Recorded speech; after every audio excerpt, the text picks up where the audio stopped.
നാടിൻ്റെ വികസനവുമായി ബന്ധപ്പെട്ട കാര്യങ്ങൾ നിങ്ങൾക്ക് ഏകസ്വരത്തിൽ ചെയ്യാൻ കഴിഞ്ഞിരുന്നോ? കഴിഞ്ഞില്ല എന്നത് നമ്മുടെ നാടിൻ്റെ അനുഭവമല്ലേ. ഇനി എത്ര ഉദാഹരണം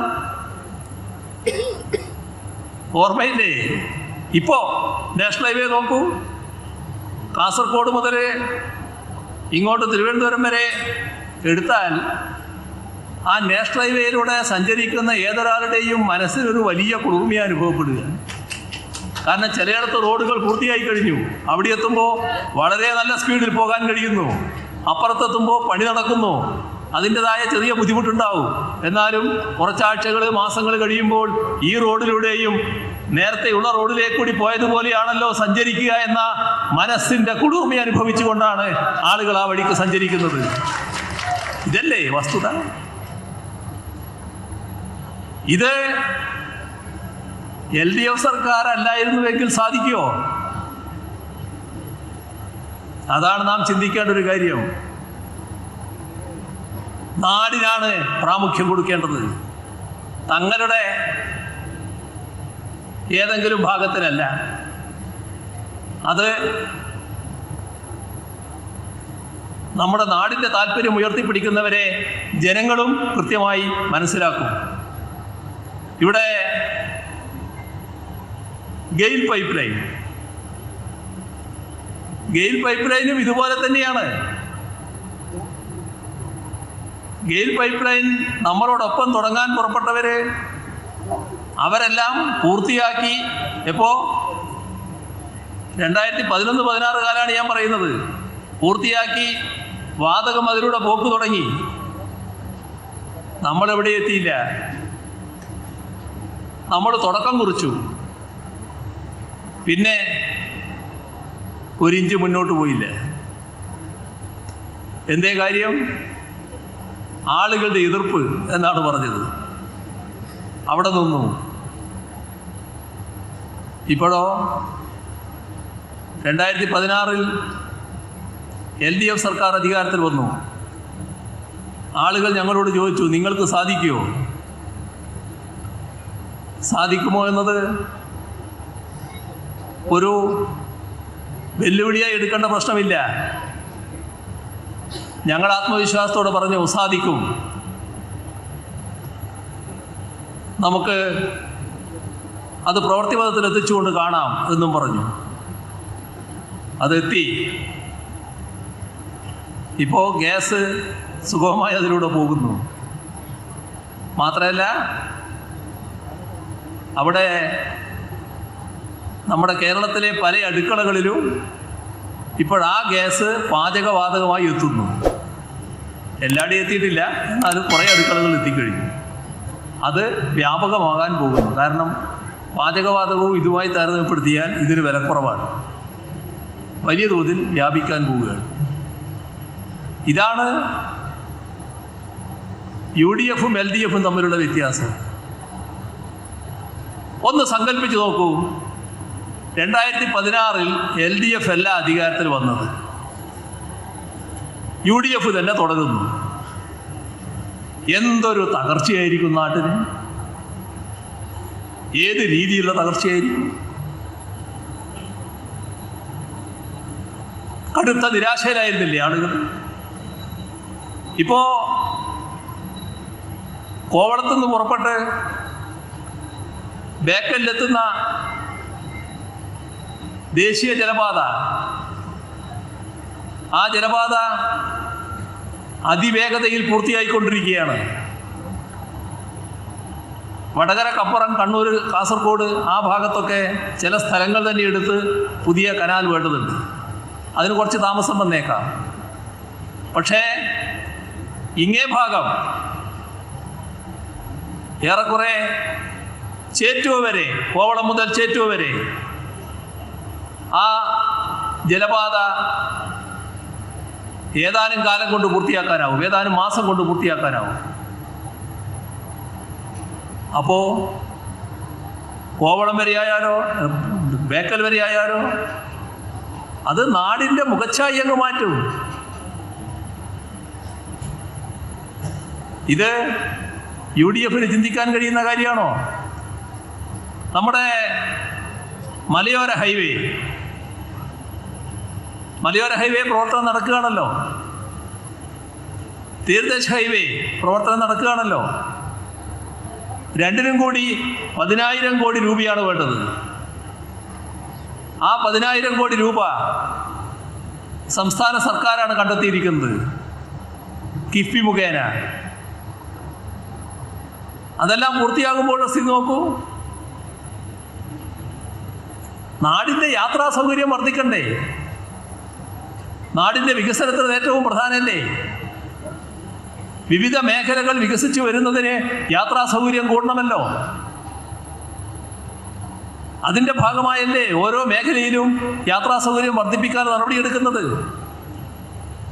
ഇപ്പം ജലപാത പൂർത്തിയാകുമ്പോൾ ടൂറിസ്റ്റുകൾക്ക് മാത്രമല്ല, നല്ല നിലയിൽ ചരക്കുകളും അത് കയറ്റിയിട്ടുള്ള വള്ളങ്ങളും ആ ജലപാതയിലൂടെ പോകാൻ സാധിക്കും. ഇപ്പോൾ പഴയ വള്ളങ്ങളുടെ അവസ്ഥയല്ലാലോ. ബാർജ് മുഖേന കണ്ടെയ്നറുകൾ തന്നെ കൊണ്ടുപോകാവുന്ന അവസ്ഥയാണല്ലോ. എന്തും ഈ മാർഗത്തിലൂടെ കൊണ്ടുപോകാലോ. അപ്പൊ നാടിൻ്റെ മാറ്റം എങ്ങനെയായിരിക്കും? അത് ലോകത്തിൻ്റെ ഏത് വികസിത പ്രദേശങ്ങളോടും കിടപിടിക്കാവുന്ന ഒരു കേരളമാക്കി നമ്മുടെ കേരളത്തെ മാറ്റുന്ന അവസ്ഥയിലേക്കാണ് എത്തുക. ഇത് അങ്ങേയറ്റം സങ്കുചിതമായ വീക്ഷണത്തോടെ പ്രവർത്തിക്കുന്നവർക്ക് കഴിയോ? ഇപ്പോഴത്തെ രാഷ്ട്രീയ സാഹചര്യം നോക്കൂ.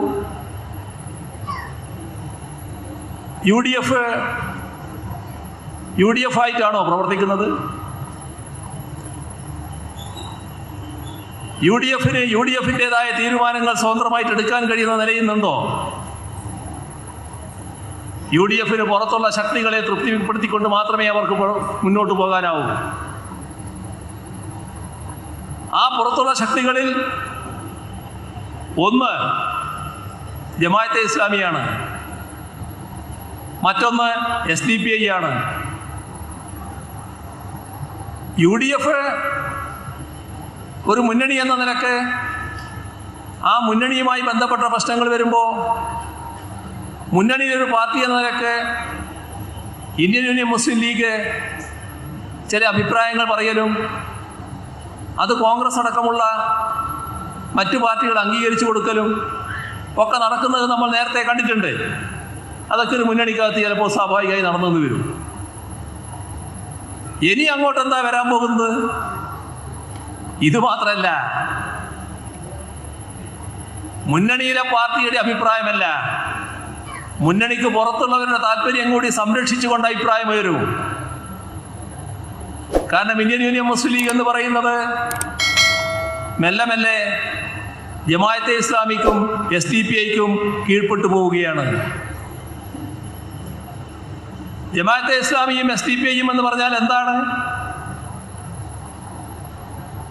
നാം കാണേണ്ടത് മഹാഭൂരിഭാഗം മുസ്ലിം ജനവിഭാഗവും തള്ളിക്കളഞ്ഞൊരു വിഭാഗമാണ്. ഈ രണ്ടിനെയും ഭൂരിഭാഗം മുസ്ലിം വിഭാഗം അംഗീകരിക്കുന്നില്ല. ലീഗിനെന്താ പ്രതിപത്തി? UDF-ൻ്റെ പ്രതിപത്തി തന്നെ 4 വോട്ട്, ചില്ലറ സീറ്റ്, അതിൻ്റെ ഭാഗമായി പോരട്ടെ. അത് ഇനി മറ്റു തലങ്ങളിലേക്കെത്തും. നേരത്തെ കോലീബി സഖ്യം ഉണ്ടാക്കിയതുപോലെ ഉള്ള സഖ്യം മാത്രമല്ല, ചിലയിടങ്ങളിൽ നടക്കാറില്ലേ?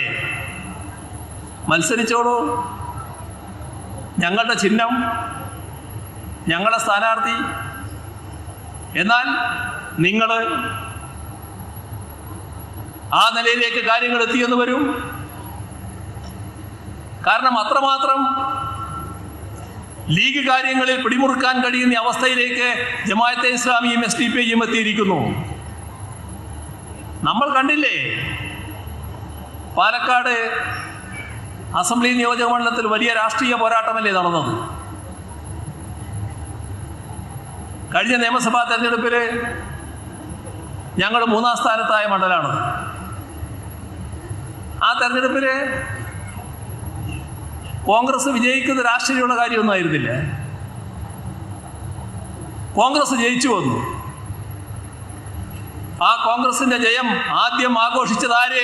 കോൺഗ്രസ് അല്ല, ലീഗല്ല, ആദ്യം SDPI. കണ്ടില്ലേ കേരളം?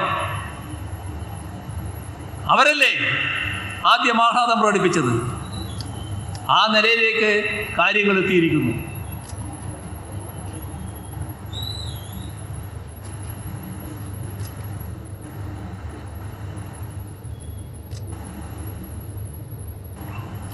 അതിൻ്റെ ഭാഗമായി ഇനി അത് ശക്തിപ്പെടാനാണ് പോകുന്നത്. ലീഗിന് നേരത്തെയുള്ള സമീപനം സ്വീകരിക്കാനാകുന്നില്ല. കാരണം വല്ലാത്തൊരാർത്തി, എങ്ങനെയെങ്കിലും കുറച്ച് സീറ്റ് പിടിച്ചേ മതിയാവും. അത് വളരെ ശരിയാണ് എന്ന് കോൺഗ്രസ് എന്ത് മാർഗവും സ്വീകരിക്കാൻ തയ്യാർ. എവിടെയെത്തും നാട് എന്ന് നാം ആലോചിക്കണം. ജനാധിപത്യ മതനിരപേക്ഷ ശക്തികൾ ഗൗരവമായി ചിന്തിക്കണം. ഈ നാടിൻ്റെ ഇന്നത്തെ നില നോക്കിയാൽ നാം നല്ല നിലയിൽ തന്നെ മുന്നോട്ട് പോവുകയാണ്. ഇവിടെ വർഗീയ കാർഡ് ഇറക്കിക്കൊണ്ടുള്ള കളി നടക്കുന്നുണ്ട്. ഭൂരിപക്ഷ വർഗീയതയും ന്യൂനപക്ഷ വർഗീയതയും നമ്മുടെ കേരളത്തിലുണ്ട്. വർഗീയത ഒരു കാലത്തും നാടിന് ഗുണം ചെയ്യുന്നതല്ല, നാടിന് ആപത്ത് മാത്രമേ ഉണ്ടാക്കൂ. ഒരു വർഗീയത മറ്റൊരു വർഗീയതയെ പ്രോത്സാഹിപ്പിക്കുകയാണ് ചെയ്യുക. ഇപ്പോൾ ഭൂരിപക്ഷ വർഗീയത നാട്ടിലുയർത്തുന്ന ആപത്ത് നോക്കണം. എത്ര വലിയ ആപത്താണ്. 2016 കേരള അസംബ്ലിയിൽ ഒരു BJP MLA കടന്നു വന്നു. BJPക്ക് പരമയാഹ്ലാദം.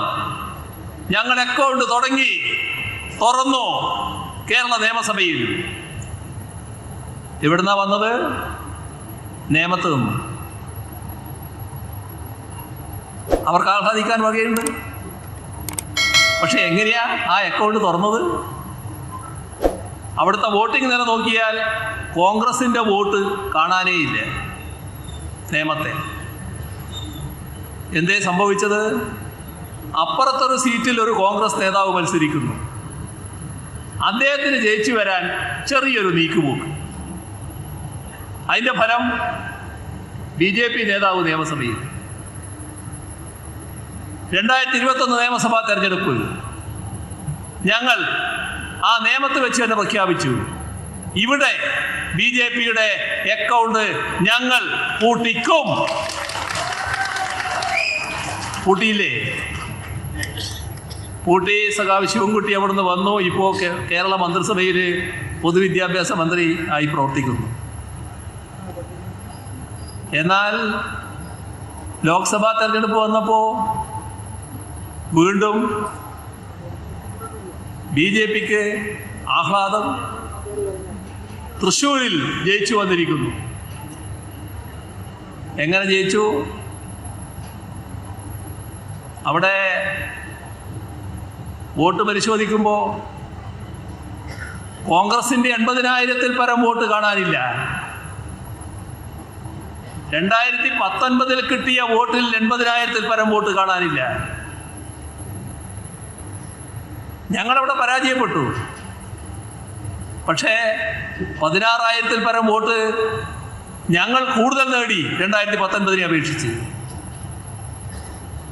കോൺഗ്രസിൻ്റെ വോട്ട് ഇങ്ങനെ ഒഴുകിയപ്പോൾ BJPക്ക് ജയിച്ചു വരാൻ കഴിഞ്ഞു. BJPയുടെ മുഖം തിരിച്ചറിയാത്തവരല്ല നമ്മുടെ നാട്ടിലുള്ളവർ. തൽക്കാലം ചില കാര്യസാധ്യത്തിന് വേണ്ടി അതങ്ങ് മറന്നുപോകുന്ന നില ചിലർ സ്വീകരിക്കുന്നുണ്ട്. അവരിപ്പോ വോട്ട് ലാക്കാക്കി പലയിടങ്ങളിലും സഞ്ചരിക്കുന്നതായി നാം കാണുന്നുണ്ട്. വലിയ പ്രവർത്തനങ്ങൾ നടത്തുന്നതായി നാം കാണുന്നുണ്ട്. നാടിൻ്റെ മുന്നിൽ അവരുടെ ചിത്രമുണ്ടല്ലോ. ഈ രാജ്യത്ത് നടന്നിട്ടുള്ള ഒരുപാട് ലഹളകൾ, സംഘപരിവാർ നടത്തിയിട്ടുള്ള ലഹളകൾ, ഒന്നിൻ്റെയും പേരിലേക്ക് ഇപ്പം ഞാൻ പോകുന്നില്ല. പിന്നീട് നമുക്ക് വിശദമായിട്ട് അത്തരം കാര്യങ്ങൾ പറയാം. അത്തരം ലഹളകളുടെ ഫലമെന്തായിരുന്നു? ആ ലഹളകളിൽ പങ്കെടുക്കുന്ന ആളുകളെ, പങ്കെടുത്തവരെ, യഥാർത്ഥ കുറ്റവാളികളെ സംരക്ഷിക്കുന്ന BJP നേതൃത്വത്തെയാണ് നാം കണ്ടത്. ഗവൺമെന്റുകളെയും കേന്ദ്ര ഗവൺമെന്റിനെയുമാണ് നാം കണ്ടത്. മണിപ്പൂര് അറിയാലോ എല്ലാവർക്കും. ഇപ്പോ വിവിധ ആരാധനാലയങ്ങൾ തോണ്ടാൻ വേണ്ടി നടക്കുകയാണ്. വർഗീയ സംഘർഷം എവിടെയും വർദ്ധിപ്പിക്കുക. അതല്ലേ ശ്രമം? അവരെ നമ്മുടെ തൊട്ട് കിടക്കുന്ന സംസ്ഥാനത്ത്, കർണാടകയിൽ എന്താ ചെയ്യുന്നത് നമുക്കറിയാലോ. അങ്ങനെയല്ലേ അവര് വെളുക്കെ ചിരിച്ച് നല്ല വാക്കും പറഞ്ഞ് വരുമ്പോൾ അതിൻ്റെ ഉദ്ദേശം നാട്ടുകാർക്കെല്ലാം പിടികിട്ടുമെന്ന് മാത്രമേ പറയാനുള്ളൂ. ഈ നാട് മതനിരപേക്ഷതക്കാണ് പ്രാധാന്യം കൊടുക്കുന്നത്. ഭൂരിപക്ഷ വർഗീയത നമ്മുടെ രാജ്യത്തുണ്ടാക്കിയ ആപത്ത് ചിലയിടങ്ങളിൽ ന്യൂനപക്ഷ വർഗീയതയ്ക്ക് കാരണമായി. ന്യൂനപക്ഷ വർഗീയതയുടെ ആളുകൾ മനസ്സിലാക്കേണ്ടത് അങ്ങേയറ്റം ആത്മഹത്യാപരമായ നീക്കമാണത്. ന്യൂനപക്ഷത്തിൻ്റെ ഭാഗത്ത് നിന്നുകൊണ്ട് ന്യൂനപക്ഷത്ത് തങ്ങൾ പ്രത്യേകമായി സംഘടിച്ച് തങ്ങളുടെ അവകാശങ്ങൾ സംരക്ഷിച്ച് കളയാം, ഭൂരിപക്ഷ വർഗീയതയെ പോലെ എന്ന് ചിന്തിക്കുന്നത് അങ്ങേയറ്റം ആത്മഹത്യാപരമാണ്.